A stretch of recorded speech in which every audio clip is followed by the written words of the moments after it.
What is up, Brad fans? How you doing? How you living? Question for you.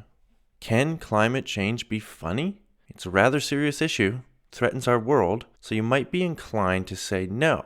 There's nothing funny about it. But I mean, black humor exists and it's one of my favorite types of comedy, pretty popular form of comedy. But when it comes to climate change humor, I'm not really talking about funny in like a nihilistic, we're all gonna die, or let's fiddle while the earth burns sort of way. I mean, what if learning about climate change, all the nuance and complexity that comes with it, was more fun?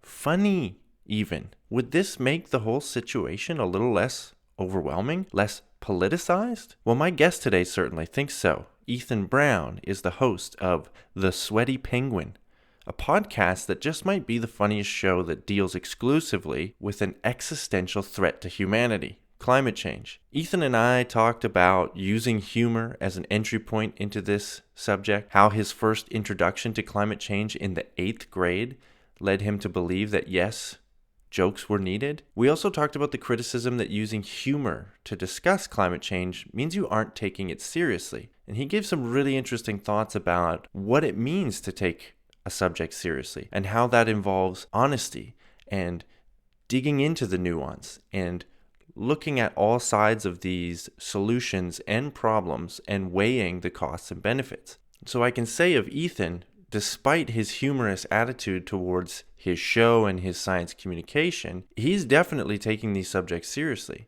So I thoroughly enjoyed talking with Ethan, and I really enjoy his approach to climate communication. He also gave us his tips on things we as individuals can do to try and help out in the face of this overwhelming and vast problem. The Sweaty Penguin, his show, is presented by PBS's National Climate Initiative, Peril and Promise, and can be found wherever you get podcasts, via their website, thesweatypenguin.com, and of course, on all the social media.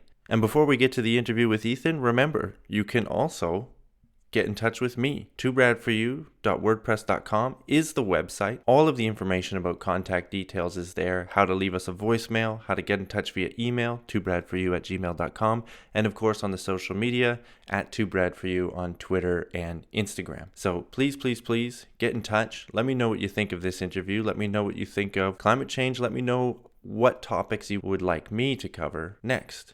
Thank you so much for listening, and here's my conversation with Ethan Brown.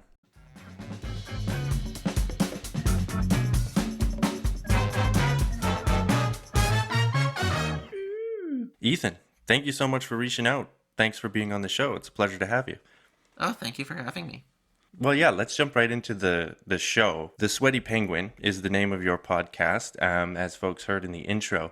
But I'm curious as to your background in terms of, starting a climate change podcast. Do you have a background in any sort of climate science or communication or broadcasting or none of the above? What brought you to this point? Sure. So I was not at all outdoorsy growing up, was not connected with nature.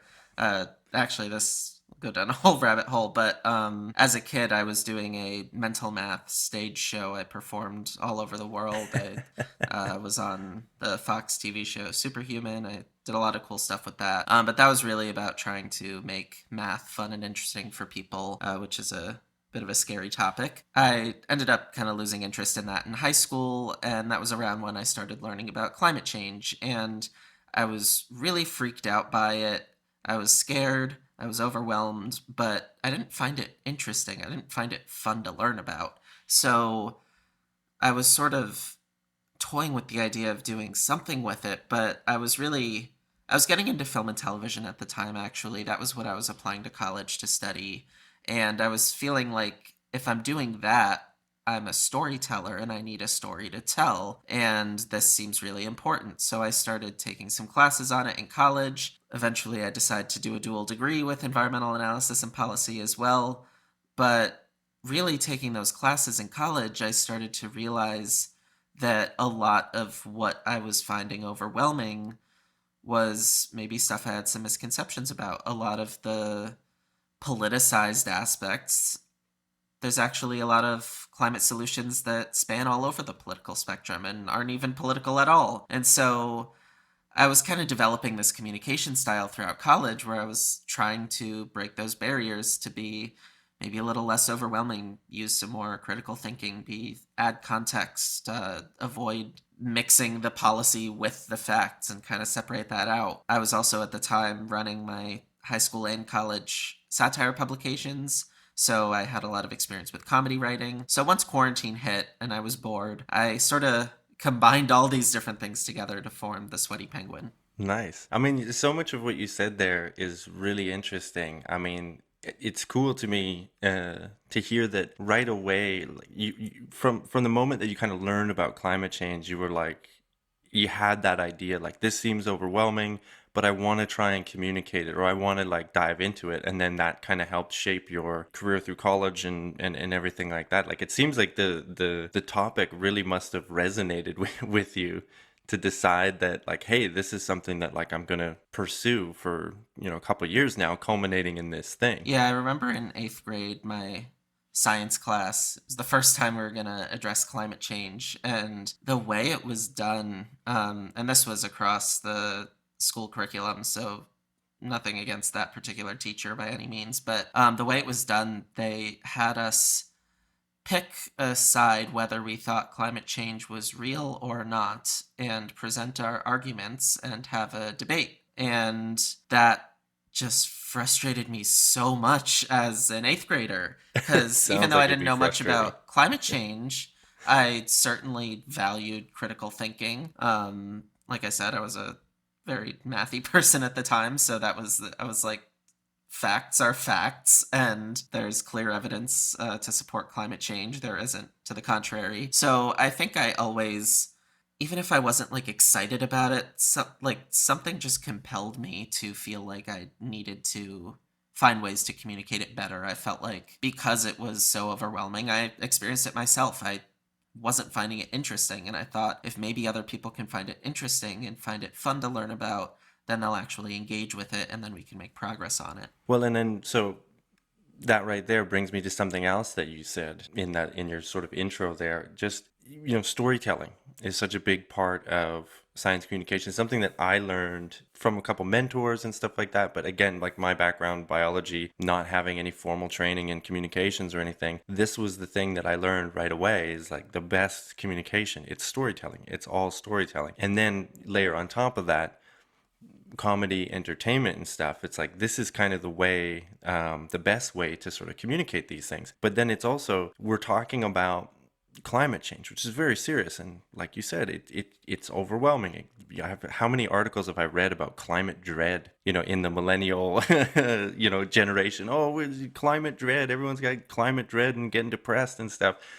So to think about that, like to cue in on that and then say, what if this was fun to learn about, is so interesting to me, because it's like, it's almost like you want to be like, well, no, this shouldn't be fun to learn about. This is a serious topic. But you're taking this totally different tact. And I must say, it's probably the funniest podcast about the most serious global threat that's out there. So kudos. And then, like I said, I'm not sure I even really have a question there. It's just a statement of like, well done. Well, thank you. I really appreciate that. And I have had people express concern that by, like, when I say we want to make this more fun and less overwhelming, they're like, oh, so you're not taking it seriously. No, that's not at all the case. I think a large part of what we're doing is humor is one tool in our toolbox to make it less overwhelming. That's not our full approach. I think a big thing I sort of contextualized in my head a couple weeks ago when we did an episode where I brought this up. We have been making progress on climate for years. We certainly haven't made enough. We haven't made it fast enough, but emissions in the United States peaked in 2007. They're down 12% since then. Coal use for electricity has gone down by 58% since then in the US. Globally, the recent IPCC report, certainly there were some scary things in there, but they said that we're projected to warm by 3 degrees Celsius by 2100, which not good, but at the time that we were signing the Paris Agreement, that was 4 degrees Celsius. So there has been improvement, just not fast enough. And I think just that little shift means something. Like, I think we always think like, oh, we got to start acting on. No, we have been. We just got to do it faster. On top of that, I think about climate change is already here right now, and that I think is a barrier for a lot of climate communicators. Is how do we make this less overwhelming? How do we talk about solutions when it's happening and it will continue to happen? To me, I reframe that rather than saying how do we stop climate change. I think about how do we get climate change under control? How do we make it something that we can live with, that it's as close to what we have now as possible, where we lose as few lives as possible, lose as little money as possible, preserve our food, water, all that. I think that's a much more attainable goal. And again, it's like these small little shifts in mindset that I think still take it seriously, but also make it a little bit less overwhelming. I think if we're completely overwhelmed, then we disengage and then we're not really going to get anywhere. So those are the kinds of things we'll think about. Yeah, well, it's like for sure, right? Like if people think it's hopeless, then it's like, well, what's the point, right? So you get that aspect of it. And then I think you definitely get probably some backlash kind of reaction to all the negativity where people maybe just, because there's so much negativity around it, they want to just escape from that. So they end up in the, well, it's not real camp, or it's not something that we need to worry about camp. And that's not good. That's not good either. So it's like your approach. And I think I was going to bring this up. I think the episode that you were just talking about with the latest IPCC report, I had it in my notes. I flagged it as one of the episodes because like that's such a great approach in my mind. It resonated with me. This like, no, we are doing things. Like we've done things.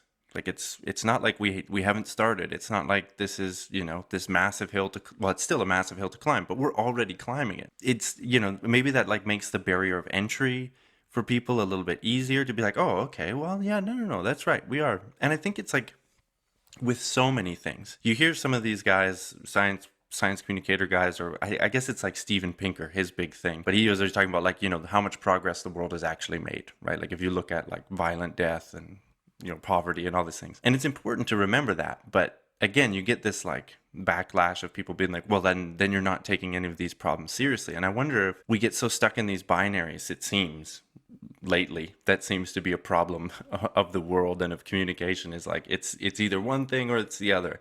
And so I really appreciate the sort of middle like line and nuance that you're bringing to it. And I think it's an important message. Yeah, to me, taking a problem seriously means being honest, being critical, being nuanced. And I think that can be a challenge for people. I was at a press briefing last month with Michael Mann, who is possibly one of the, if not the world leading climate scientist. And he had been doing research that basically found, so there's this concept that sort of has underlied climate science, where basically the greenhouse gases we emit into the atmosphere are absorbing solar radiation. And so at the time that we stop emitting greenhouse gases, that get that down to zero, hopefully that time comes someday. If we reach that point, then the conventional wisdom was that the climate would still continue to warm for several decades because the greenhouse gases we emitted would still be in the atmosphere, they would still be absorbing solar radiation, and until they dissipated, the planet would continue to warm. So I was always kind of incorporating that into my communication. What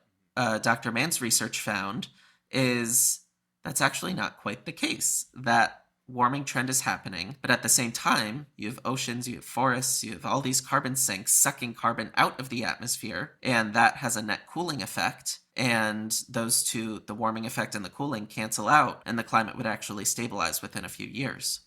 So that to me was really exciting and actually a bit of a kick in the pants, because to think that we get emissions down to zero and that's it, climate stable, it's not back to pre-industrial times, it's still warmer, but it stabilizes. And to me, that's exciting to think that could happen in my lifetime. That could happen in all of our lifetimes if we work at it. It's not something that will take decades to stabilize. But a lot of journalists were really in the chat. I was watching them kind of struggle to wrap their head around just how to communicate this, because they were worried that it would come off like they weren't taking climate as seriously and that people wouldn't have to take it as seriously because of this research. That was not at all how I saw it, but I guess I understand where they were coming from. But to me, that's where I'm like, if you're just fully honest and you really think stuff through and you're critical, then that is less overwhelming than anything else because you're not having to like try to suss out, is this true, is this not true, how concerned should I, like, just taking in the facts. And certainly this fact was a rather exciting one. To me, that makes things less overwhelming. Well, and just like that bit of research too, would think like, I think I probably reacted to it the same way that you did, where it's like, no, this is a positive goal that we can reach. Like this now puts something, like gives us something to It's light reach at for. the It's end of like, the oh, tunnel. exactly, yeah, which could be motivating for people. I'm really surprised. Well, I guess I'm surprised, but not overly surprised that was the reaction of some of the journalists. I mean, I just found a piece of research the other day that was talking about someone did this sort of language analysis of all of these scientific abstracts from papers, and then compared it to news stories about similar topics, and they had some kind of fancy algorithm to sort of assess the level of certainty, basically, in both the pieces of communication. And they found that, which was opposite to what I would have expected, that science journalism actually tends to understate confidence and just the results and stuff in general, which you always hear about how like, oh, media is always like exaggerating things, and you had in the science communication circles that I'm in, people are always talking about we got to get away from like promising the future and like the cure for cancer 10 years away, or cold fusion 10 years away, and then it's always 10 years away, right? But it turned out that it was like they were actually doing the opposite, which I could see is you understand that natural inclination to be like, okay, we don't want to oversell. We want to be like, keep things in perspective or whatever. But when it comes to, and the researchers, their example was vaccines. When it comes to vaccines, you don't want to undersell the confidence that the actual scientists have in that, right? And I think it's the same with this, right? It's like, why not find some good news Yeah, think stories? about a scientist's job. The scientific method, you ask a question, hypothesis, whatever, do an experiment, analyze your data, make all your peers analyze your data, redo the experiment, publish a jillion papers, and then finally you have some piece of information that you can say is a fact. And with climate science being a relatively newer field of science, that's all happening right now. The tornadoes that happened in December in the United States, in the Kentucky, that region, there isn't scientific proof yet that tornadoes are affected by climate change. There's reason to believe they could be. Certainly, you think about how climate change will create warmer air temperatures in the Gulf and how that could maybe cause winds and what have you, but there's not any clear scientific evidence to say those tornadoes were caused by climate change. And a lot of climate advocates were coming out during the tornadoes and being like, look, there's climate change again. I was like, guys, but calm down. Like, let's actually look at this. And so it's interesting. I think that scientists are always very upfront about what they know and what they don't know. I love having our interviewees on who are all professors at universities, and I'll ask them sometimes, what questions are you asking? Like, what more do you want to know? And obviously they're working on something, otherwise they wouldn't have a job. That's that's what they do. So it's important to remember kind of what the role of scientists are, and they're always going to have confidence intervals in their models where they're saying, look, the climate could do this, it could do that. Sometimes those confidence intervals don't even go far enough. The heat wave that's going on in both the Arctic and Antarctica right now, that's like 70 degrees above the average temperature, that was not something they modeled. That they didn't predict that, but Yeah. certainly they can take a look and say, all right, we didn't know this would happen. How do we reassess our data? How do we go from here and model what we think the future might look like now? So yeah, scientists are happy to say they're wrong, happy to say when they don't know something. And I think that that should make us trust them even more. That shouldn't be a, oh, well, then you can't trust science. No, I think the fact that they're willing to be that honest with you means that they're very, very trustworthy people. So I mean, I see a couple things here. I mean, part of it is that most people don't hear directly from scientists, and they don't have the luxury of talking to them like we do. I mean, when they tune into your show or they tune into my show and they hear an interview with a scientist, they get that. They get that. But most people are probably getting information from, news sources. So then it's gone through some kind of filter, whatever process to get to them. So they lose that, what you just said there, where it's like, like if you know a scientist and you talk to them and you understand their job, they're very happy to be like, well, I'm wrong and now I think this, or this is the new thing. This is where we need more data. I think that's, having done science, that's the big driver for a lot of people, is being in that space where it's like, well, what now? Okay, we thought we figured this out, but now what? Like, there's always another question. So sort of being that tip of the spear of knowledge is really exciting for a lot of people. But I wanted to cue on another thing where you were talking about, so there's not really a direct line you can draw between, say, any, climactic weather event like tornadoes or something like that and directly to climate change, right? But there's reason to believe that it's all connected, this kind of thing. So just that sort of nuance, right, is something that I've cued in on with the pandemic as well. I feel like sometimes science communicators, scientists and stuff are reluctant to give the public the full information in a way that it's like we need to simplify this. We need to make it so it's like they can understand it and stuff like this. And I saw it with public health measures. There was all these like blanket things where it's just like, don't do this, you can do that, whereas it could have been a little more nuanced, given the fact that most people, everybody, understands disease. Like we've all had a cold, we all wash our hands, we've grown up covering our mouths, this kind of thing. So I just feel like giving people a bit more credit in terms of understanding the nuance of some of these things is probably a good thing. So I'm kind of interested in your take on that, because it sounded like that's a little bit what you were kind of getting at with the tornado example. Yeah, first off, just to clarify, that's the case with tornadoes, but certainly hurricanes, wildfires, that type of thing. Okay. There are times where you can actually draw a direct link and say climate change contributed to this disaster, this amount in this way, and that's very, very new science, and really exciting new science. But yeah, tornadoes are a special case.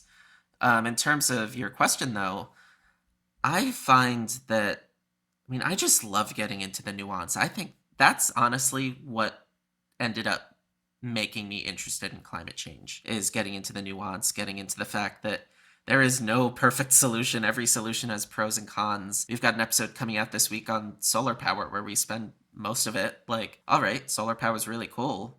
What could be improved? There are some issues to talk about, fixable issues, but still stuff we got to get into. So I find that really fun. And I think that people are smart, people are curious, and why not give them the full information, help them kind of walk them through your critical thinking process, which I always do, and then kind of leave it to them to see where they'll end up. I personally believe that environmentalists who try to skew data or make up information, I've run into a few of those, that really disappoints me, because climate change, if you look at the facts, it's pretty clear. We want to work on this. It's going to cost us money. It's going to cost our health. It's going to destroy ecosystems that provide us a lot of important services. It affects our food, our water, our security, our justice. I could go on and on. It makes sense to want to try to improve on that. And I don't think that you need to exaggerate a statistic or create a extra doom and gloom headline to be able to get that across. I think the facts on their own convey that. So that's always been my approach, to just be as upfront as I can. That's why our episodes have to be a little longer than I wish they could be, because I do want to take everyone through all that and not withhold anything. But I think that my approach to kind of communication, science communication stuff in general, has been this too, that I think that people, you look at podcasts that are super popular, they're these long conversations, not all of them, but some of them. And some of the most popular ones are these long conversations. And I think that's something that kind of caught a lot of people off guard. But it's those, this is the opportunity to get into those nuances. It's the chance to actually have this sort of back and forth discussion and lay out the critical thinking and all this kind of stuff. And I think people are here for it. The way that podcasting has like taken over, and even just like I don't know, probably like 3 or 4 years ago when I was doing, a podcasting workshop with a bunch of science journalists. Most of them had never done podcasts at all. They were all writers. And I was telling them, about this show that we're currently doing right now. Where I was like, yeah, I talk to people for like an hour, hour, sometimes longer, whatever. And they were just like, what? No, you can't do that. You have to edit it. You have to edit it. Like it's got to be. And I was just like, you don't. It's the internet. You could do whatever you want. And I think they just like now I think everybody's familiar with, for example, the Joe Rogan podcast for the wrong reasons probably, but I mean that show's been going on for 10 years and I got to give credit to the fact that like they found that people like that. They like that long conversation. They like getting into the nuance. It's like there's a reason that's popular. And I think that these are things that like, maybe the science communication people that aren't really, maybe they're lagging behind a little bit in some of the trends can realize that it's like, look to other popular mediums and see what other people are doing. And you can better understand what your audience is capable of listening to, wanting to listen to, these kind of things. Yeah, certainly hope you're right because that's what I'm trying to do as well. Yeah, well, I guess we'll see. I got a specific one because we were talking about, you were mentioning that like no solution is perfect. What's your take on nuclear? It seems to me we could do a lot of good with it, but then of course you have the safety issue, which I think has gotten better over the years. I'm not an expert, but I think it's gotten better since the 80s, I would assume. And especially if you're placing these things in places that aren't like next to the ocean on a fault line, such as Japan or something like that. It seems like it could be, something that could really help. And then of course, yes, we have the waste problem, but it's like not all problems are equal.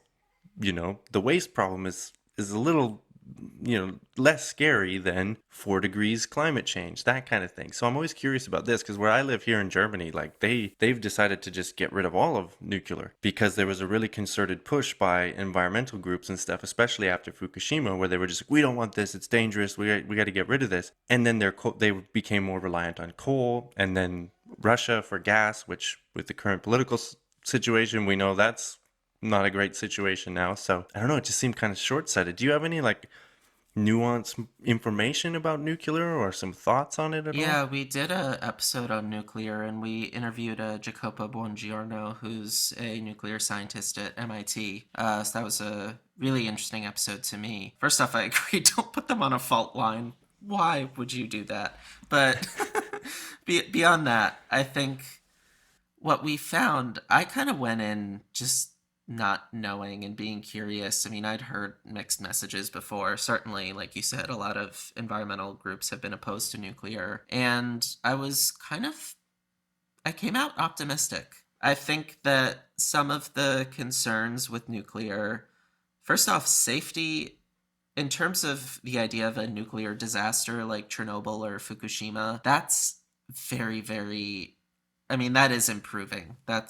It's unlikely that that kind of thing would continue to happen. But even if you take those numbers into account, if you compare nuclear deaths to every other energy source, you think about the deaths in the coal mines, all these different things. Nuclear is on par with like solar and wind as being like the safest energy source. These disasters, 3 Mile Island in the United States is considered one of the biggest disasters. There were no deaths. I don't even think there were injuries, if I remember correctly. So the safety thing is a little overblown. Where there is a safety issue is in the uranium mines. And we do need to get better at mining uranium safely, not doing it on indigenous land, which it has happened a bit too much. But that's improvable. If you look at the waste issue, that's, again, a serious issue. Certainly, a lot of the waste right now is at the facilities in what was designed to be a temporary storage spot. And in the United States in particular, we have not found a permanent storage spot that everyone has agreed on. But if you take all of the nuclear waste that the United States has created since the inception of nuclear energy, it would fit in a football stadium, like 10 feet deep on a football field. So that image sounds like a lot, but when you think about for decades, powering the entire country. It's not as big as it seems like. So there's that. And then when you look at the cost, it is kind of expensive to set up the facility. Once it's running, it's not too bad. Water is a big challenge because you need just a ridiculous amount to do all the cooling and all that. But yeah, cost, certainly it is not as cheap as solar and wind, and that's where I think that may be the best argument in favor of solar and wind taking up a larger chunk than nuclear. But when you consider that, like, solar and wind, it is true that the sun isn't always shining, the wind isn't always blowing, especially in the morning and at night. You have spikes in the amount of electricity people are using, and you need to be able to power that somehow. So you could continue to use natural gas to do that, but that is emitting carbon, emitting methane, doing all that stuff. Nuclear doesn't do that. And then when you think about nuclear facilities, use so little land compared to any of these. You can generate so much electricity in just this teeny patch of land. So yeah, I think there's a lot to be excited about. Obviously, the issues are real issues and they do need to be addressed. And obviously, even though safety is improving, it needs to continue to improve. But I just couldn't come out as anti-nuclear as a lot of environmentalists seem to be when I actually looked at the facts and looked at the nuance. It seems like it certainly could be part of a carbon-free energy future. Yeah, I think, like you said, like the argument for solar and wind is still stronger in terms of making up more of a mix. But again, this is a nuanced thing, right? That a lot of people I talk to casually about this kind of stuff don't really seem to understand, or maybe they're just not, engaging with that on purpose. I don't know. My hometown, Calgary, Alberta, it's a Oh, oil yeah. producing region. So I grew up with a lot of, Family there. oh yeah, Yep. yeah. So there's a prevailing attitude there of oil all the way. But it's like you can still, maybe you got to burn a little bit of gas. Maybe it's nuclear. Maybe it's geothermal. Something more stable to smooth out those peaks in consumption, and then also when the sun's not shining or the turbines aren't turning, that kind of thing. Like, it does, like, again, when you think about it, it's like, well, yeah, it's maybe we're still burning a little bit of gas, but less gas is a Yeah. good thing. Like, let's move in that direction. Let's make these steps, and it doesn't have to be all or one, because the amount of times I've just run into people that are just like, well, you can't power everything on wind turbines. It's like, yeah, nobody's saying that we will. Yeah. Yeah, yeah, nobody's saying that that's the thing. And then you get the, oh, well, they gotta mine all the stuff to make wind turbines. Yeah, we do. One thing at a time. Let's move in a direction that's just getting a little bit better, a little bit better, a little bit better. And that's, again, what I appreciate about your Yeah, take that's what I was and going your to say. show. It's going to be some all of the above scenario. There's no perfect energy solution. All of them have drawbacks, and ultimately, you want to create a portfolio that covers everything you need. And so, nuclear could play a role of that backup to come in when it's the end of the day and the sun has set and there's a bunch of people taking showers and cooking dinner and need electricity. You can also work Yeah. on storage with batteries for solar and wind. You can also use geothermal, like you said. There could be a role for natural gas if that's okay with you. So yeah, it's certainly going to be a combination of things. There's no one perfect solution, and all of them have challenges to work on, kinks to work out, and they're certainly very fixable for these clean energy sources. It's not like they're emitting carbon or spewing coal ash that you have to worry about. It's really things like, all right, how do you mine tellurium safely? How do you get all the silicon you need? How do you use this acid in the manufacturing? It's a little easier, but yeah, worth having all these conversations and getting into the nuance. Yeah, totally. And I mean, this is just maybe a bit of a tangent, but I'm really into the idea right now that material science will be the biggest, one of the big fields of the future, because just there's so many things that we're producing that we're realizing that you need crazy amounts of cobalt, or tellurium, whatever the one that you mentioned there was. Tellurium. Yeah. Yeah. All these crazy things that people have never heard about, and silicon chips and things like this. So, like, scientists that are out there trying to find, like, what are more efficient materials that we can use? Can we create synthetic things that we don't have to pull out of the ground that do the same thing? Like all of this stuff. Like, so I'm kind of like, I got to keep an eye on the materials science space, because 5 years ago, I would have been like, that's some boring chemistry stuff that nobody wants to talk about. But I think it's going to become more and more of an issue. And there'll be a lot of exciting Yeah. things And that that's the come out thing. of Every that. time you find an alternative to something, you need to consider the impacts of the alternative. We did an episode on palm oil pretty recently, and I learned while doing the palm oil, first of all, is responsible for a lot of deforestation, a lot of land use change. It's driven a lot of species to endangerment, certainly a lot of problems there. Palm oil is the most land efficient vegetable oil by a long shot. And I tweeted this and got trolled like I never have before by palm oil activists. And I was like, it's just a fact about palm oil. I don't know what the problem is. But it's important. It's not to say, look, to their credit, there has been the Roundtable on Sustainable Palm Oil for, I think, over a decade that really hasn't accomplished all that much. So I think they're sitting there saying, look, you guys got to try your sustainable palm oil solution. It didn't work. Let us try our ban palm oil and hate everything about it solution. But again, it's important to consider the alternatives. If you then said, all right, let's grow a bunch of soybeans and use soybean oil, well, then you're causing deforestation in the Amazon as opposed to in the forests of Indonesia and Malaysia, and more of it because it takes more land to produce. So, yeah, it's important to kind of think all this through and really consider the nuance of each of these issues. And I think materials is another great example. If you're looking at scaling up solar and wind, you have to think, all right, how much silicon do we need? How much for wind, it'll use rare earth minerals. For solar, it's using stuff that is rarer than rare earth minerals. Where do you get them? How do you manufacture them? And that, again, you talk about energy independence. A lot of these products are coming from China. You have to think about the national security implications, I guess, in terms of obviously it's not as globally connected a market as oil or natural gas as we're seeing in stark terms today, but it still is. And you have to think about that too.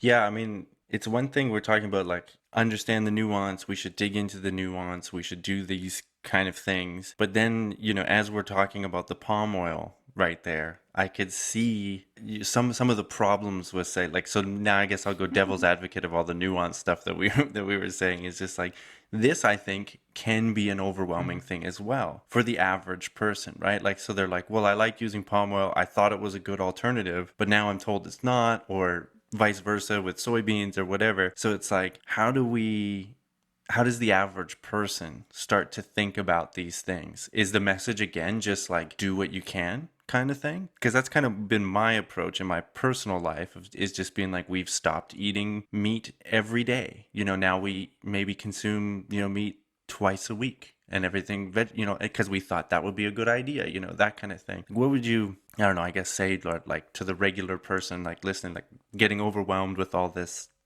consumer choices, what to do with my money, how do I Yeah, a lot of help these kind are of thing? issues at the systems level. So I hope that for an individual, when we get into all this nuance, like, take it in to the extent that it's fun. And once it's overwhelming, like, it's okay. There are people who are thinking about this who are paid to do that. So it's not your job per se. But in terms of where individuals can make an impact, I always feel like, because there's a debate, right, between individuals make up the collective and every bit helps, to climate change is caused by these few dozen corporations and individual action is just diverting attention from the real problem. And I think there's a answer somewhere in the middle there. But what I kind of look at is where individual action can spark community level change.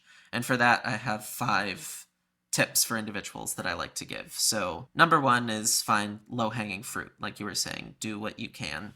So if you're not a big meat eater, you can cut back on meat. Or if you already are, you can pat yourself on the back. For me, I love meat. I just can't. But for me, I am not a big fashion person, and fast fashion contributes a lot of carbon emissions itself. So I tend to just wear out my clothes as long as I can. Once they've got holes in them, they become a pajama shirt, and then there you go. So my girlfriend's pissed off because I've kept this shirt from like ninth grade that is literally peeling off onto the bed, and finally I threw it out the other day. But I mean, you get the point. Like, Was that an emotional process, getting rid of the literally shirt? all Did you the feel a text little... on it has peeled off. It's just like a plain navy blue shirt now. Um, but yeah, I mean, whatever works best for you is something you can do, and give yourself credit when you're doing a good thing. Even if there's, I mean, if you are concerned about agriculture but love meat, you can even look to see, all right, what's been eco certified, that kind of thing. Number two would be to do your research, and this is getting into this fun, nuanced stuff. The example I like to use is we hear all about electric vehicles. It actually has a smaller climate impact to continue to use your current vehicle to the end of its life, assuming its fuel efficiency is decent, than it is to buy a new electric car, because of all the inputs that go into building a new car. So things like that, if you do your research, you very often find that individual solutions can not only help the environment, but actually save you money. If you've got more efficient heating, if you, even depending on where you live, solar panels on your roof could save you on your electric bill. So there are things like that where if you do your research, if you understand the nuance, the environment and economy are very much aligned on a financial way. Then third would be to uplift others who do good things. So I don't know if you have this in Germany. Here in the US, there's just a ton of vegan bashing. And I mean, it's funny, but like, why? They're doing us a solid. But I think it goes, yeah, I mean, like, if I wore that blue shirt out in public, I would get made fun of. Like, and I should never wear that shirt in public, but you get the point. Like, if you're Yeah. trying to do a good thing, I think it's better to kind of encourage people, and it goes for the people too. Like, don't be condescending about it, but if you uplift others who are doing good things, I think that can help motivate other people to be like, oh, I'll maybe go vegan now that I know I'm not going to get made fun of for it or something. Number four would be to find ways to use your voice. For some people, that's activism or volunteering or what have you. That never suited me well. As you can tell, since I love nuance, I can't put anything on a sign and feel happy about it. I also just don't like large crowds and loud noises, so there's that. But I found that writing and podcasting and doing this kind of stuff was what suited me. So that's what I decided to do. For you, it could be something in your home, something at your company. There's so many different directions you can go. And then the fifth one, and what I consider to be the most important, is try talking to someone you disagree with. It's doesn't even have to be about the environment, but I find it's true in the US. I think it's true elsewhere in the world too, where the two political sides now actively dislike each other. It's not just disagreeing. And because of that, you're not talking to each other, so you're not on the same page about what the problems are. And when I look back in history here in the US, we had a period in the 1970s where we passed the Clean Air Act, Clean Water Act, Endangered Species Act, National Environmental Policy Act, established the Environmental Protection Agency, all this stuff in like a 6-year time span, with a Democratic Congress and Republican presidents Nixon and Ford. So people at that time, there had been an oil spill in 69. Rachel Carson's book Silent Spring came out in 62. People were kind of on the same page about the environment is important, we want to protect it, and they got all this stuff done. And this is continuing to be the environmental legislation that protects the environment in the United States to a large extent. So knowing that there was all that common ground at the time because people were able to talk and engage and be on the same page. Even if you disagree on solutions, which I'm sure they did back then, they made progress. And so I think just being able to have friendly, cordial conversations, even if you don't like each other, even if you're not friends, that's a step in that direction. I think that's a really good point, and it's something that, I feel like when I talk to people about things that you disagree with or something, I think it's very easy to reframe those conversations with finding what can we agree on, right? Because I think that's at the end of the day, whether these people are, like, again, citing, the attitudes of my hometown, with the oil, enthusiasm, is really jobs, right? Like it's people don't want to lose their job. And so it's like, once you kind of understand that and be like, well, I don't want you to lose your job either, but let's find like there is ways that we can address that situation. Like, do you really care if you're drilling oil or you're drilling geothermal wells? Like, is that going to bother you that you're doing it's still the same job, essentially, And then you find that you can find that common ground. So I think that's important, what you said. But I also just want to get your thoughts then on social media is a big part of the world and part of the communication that's happening in the world. We say that, right? Like, we just kind of say that as this blanket term, but it's tough to look at the discourse on social media. And again, maybe this is, me kind of going into the dread thing and not looking at the nuance and the positive side of it as well. But it just having those conversations, those difficult conversations that you're talking about, maybe Twitter's not the best place to do that. I don't just maybe your thoughts on, like social media and like, that as a tool, or a new influence on communication. How do we have these conversations? Do you think it's best in person, or is there a way to do it on social media, that kind of thing? Yeah, it's tricky. I think social media, there just seem to be a lot of people that go to start a fight or start an argument, and that's maybe an outlet for them. And obviously, when you're talking to a stranger and maybe you don't even use your face as your profile, it's easy to just feel like you can say whatever you want. And I think everyone knows that. I'm not saying anything new there. But for my experience, I find having them in person works. I'll text friends who are far left or far right, and I'll kind of learn what their views are and learn from them. And I do really learn from people across the political spectrum. And I think that ultimately it's more the intent behind the conversation. If you want to start a fight or convince someone that you're right, it's unlikely to really be that productive. Whenever I go into a conversation like that, I'm just trying to learn and I'm curious what they think. I'll very often send a article I wrote to a liberal friend and a conservative friend and be like, hey, what do you think? And if both of them like it, I feel like I did a good job. But even just, I sent a message to a friend the other day with an environmental story, and I was like, okay, what's your take on this? I'm curious. I think those conversations can actually be really productive, and I learn a lot from them, and it's really informed my communication style, because a large part of what we do on the Sweaty Penguin is try to reach a very broad political audience. My guess is people on the way, way, way far left or way, way, way far right might not like what we do because we're just so measured and not really taking a political side. But I think there's a lot of people that are more just like, okay, like, let's set the politics aside for a moment, talk about what's going on, and then explore some options. And so we'll talk about various solutions, and some of them are political solutions, which I do think are some of the solutions with the most potential. But we'll present them as options. We'll talk about the pros and cons, and our listeners have the chance to decide what they like and what they don't like. And I think that that's really important for what we do. It's sort of, that's been kind of with us from day one, and that's been part of my communication style for a long time. And I think the way that I'm able to do that is by having those conversations with people from all different perspectives and learning, all right, what would piss off this friend and what would make them open their mind, and how can I frame it in the right way?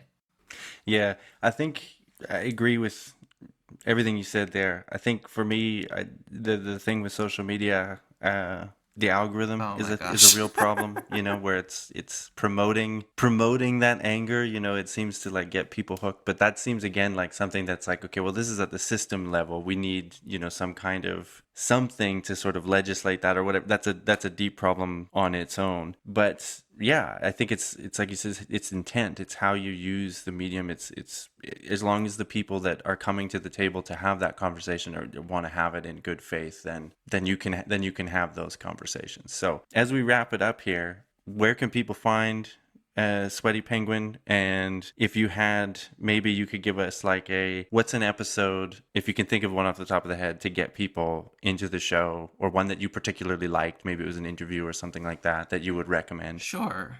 So you can find the Sweaty Penguin wherever podcasts are hosted, Apple, Google, Spotify. We have our website, thesweatypenguin.com. Our partners at PBS Peril and Promise are at pbs.org/peril and promise. We're on Instagram, Twitter, Facebook, TikTok, Reddit. And if you want to find us on Patreon at patreon.com/thesweatypenguin, there you can not only support the show, but also get merch, bonus content, whole bunch of cool stuff. In terms of an episode I recommend, I think there's a lot of good ones. If you want just like a quick taste of kind of what we're about, you can pick any of the Tip of the Iceberg episodes. We're actually starting to do them weekly this week. So those are breaking down a environmental news story and then answering a question from our audience members. And by the way, please send in questions. We really appreciate those. The recent one on the IPCC report that we were talking about, I think, was a really good one, kind of breaking down that report and what it means and why it's not necessarily lining up with all the doom and gloom headlines about it. In terms of deep dive episodes, I think our chocolate one was one that really resonated with me. Chocolate has been a very large contributor to deforestation in Ghana and Cote d'Ivoire, two countries in Western Africa. It's also led to some child labor issues, and it was a really interesting issue in the sense that it was largely driven by stuff going on elsewhere in the supply chain. So I think a lot of people would be inclined to be like, oh, there's children working here, like, blame these farmers. But really, it's so much more complicated and intricate than that. So I found that episode really interesting, also just because it's chocolate, which we're all familiar with. Certainly a challenge to make funny, but we did our best.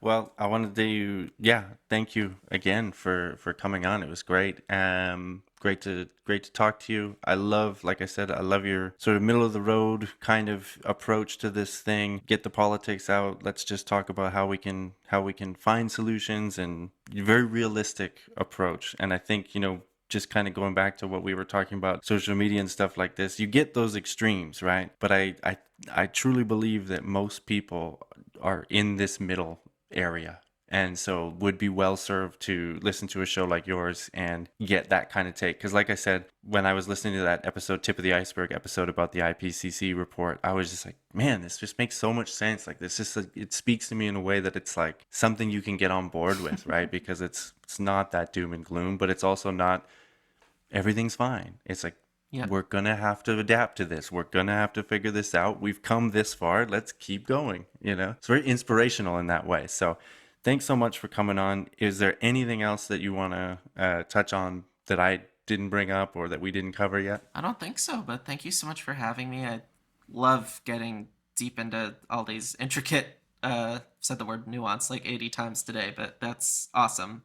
I love doing that. So I really appreciate you taking the time to do that with me.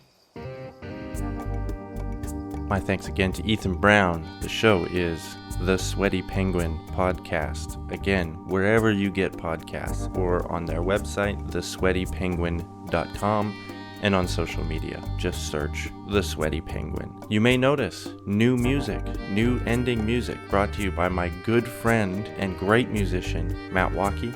He was a member of the band Freak Motif that we've been using the music for years. He's offered to give us a few of his own little tidbits that he's been working on. So check him out on Instagram at Walkie Music. Give him a shout. Tell him to post more things there. Get some more tunes out. And you can also find his website, meterroom.ca. Thank you so much, Matt, for the music. We look forward to highlighting more of your tracks on the podcast as they come out. Again, thank you all for listening. Please do hit us up on Twitter, Instagram at TooBradForYou. Visit the website toobradforyou.wordpress.com, which, little hint, might be changing in the near future, so keep an eye on that. We're going to try and streamline everything, make everything a lot easier for you to get in touch with us, to donate to the show, whatever it is you want to do. For now, go to toobradforyou.wordpress.com and get all the details you need right there. Thanks so much, everyone. Stay safe. Bye for now.